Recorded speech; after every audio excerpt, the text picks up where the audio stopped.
Jay, congratulations. Talk me through the goal.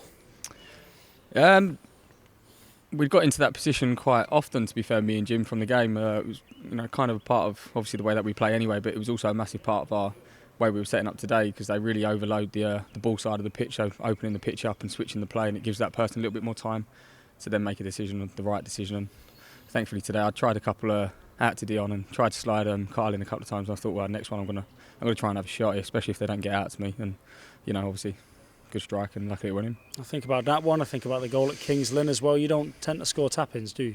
No, I've been unfortunate recently. I've been getting in some good areas, and unfortunately not been getting the rub of the green at the minute. So it's always nice when you can chip in, no matter what the goal is, and obviously it always looks good when it's sort of one of those. It was the old cliche, a game of two halves. In that first half, you played some lovely stuff. In the second half, you all had to defend with your lives to come away with all 3 points. Yeah. Talk me through the performance as a team. Well, first off, based on what you just said there, I think sometimes that can be overlooked as a negative.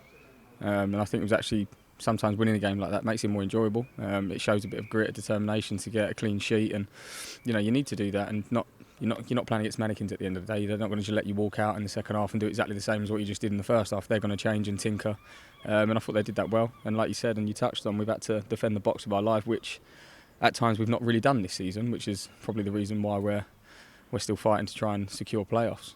So it was nice today to be able to do that. How big of a win did it feel? Oh, it's massive, yeah. Every game's massive. We don't touch on it too much before games or during the week of how big an occasion is, but we're all human. You can check where the league is and who we're playing against, and you obviously know that if you lose today, you're on the back foot, and so it was massive performance today. How often are you checking the league table and keeping an eye on things at the minute? Well, at the minute, obviously, after every game, you're looking at results, and normally you're getting shouts from people during games as well about the results. So, it's key. We focus on ourselves and we go to win every game, and that's as simple as it is. Some turnaround it's been of late. 6 matches unbeaten now, scoring obviously a lot of goals, only the one tonight, but scoring a lot of goals, which has really helped the goal difference out as well. What does it feel like has changed for you that's brought this upon? Well, like we just touched on, we're obviously scoring goals, we're obviously creating more chances. I'm not too sure. Obviously the gaffer's come in, and obviously what you can see out on the pitch, hopefully people are enjoying watching us play if they're streaming. And it's enjoyable to play in as well. And, you get a freedom. I think we're playing probably a little bit higher up.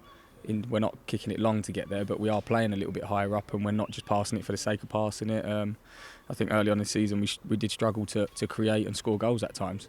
Whereas at the minute it feels like sometimes when it does happen in a season where all of a sudden it just clicks, and then once it clicks it just flows quite easily, and I think we've got that now. Good time to do it. Obviously, yeah, it's always better to do it right at the end and sort of come with a surge. So it's always good. If you win against Weymouth at the weekend, you will sew up your playoff place. How much emphasis is there on not letting it come down to the last game of the season at Bromley, another playoff rival? Like I said, we don't really talk about it. It's not been mentioned today. That's the first I've heard of it, which probably shows where we're at. We just want to go and tick off every single game, and we want to win every single game. And whether or not it goes to that last game or not, we want to win both of those matches anyway. We don't want to go in with a loss or even a draw. We want to go and win both of them. It feels like you've got great momentum going for you at the moment. So with that in mind, it's a good time to welcome the fans back to Meadow Lane this week. Yeah, it'll be brilliant, yeah.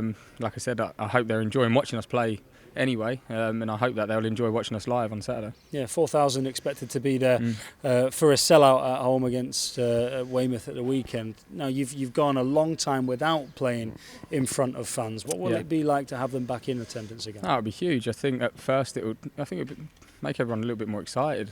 It's just only natural. You play football for fans, and it's more enjoyable when there's an atmosphere. And I've not had it obviously playing for Notts County at the minute for a home crowd, but I've played against Notts County as an away player, and it's a brilliant atmosphere.